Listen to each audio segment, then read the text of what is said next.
राजोवाच भगवन् काहि सा देवी महामायेति यां भवान् ब्रवीते कथमुत्पन्ना सा कर्मास्याश्च किं द्विज यत्प्रभावा च सा देवी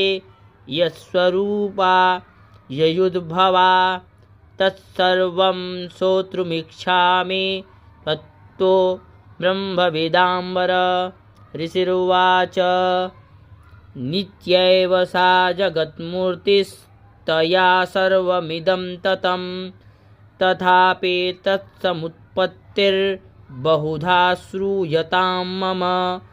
देवानां कार्यसिद्ध्यर्थ माविर्भवति या सा यदा उत्पन्नेते तदा लोके सा नित्याप्यभिधीयते योगनिद्रां यदा विष्णुर्जगत्येकार्णविकृते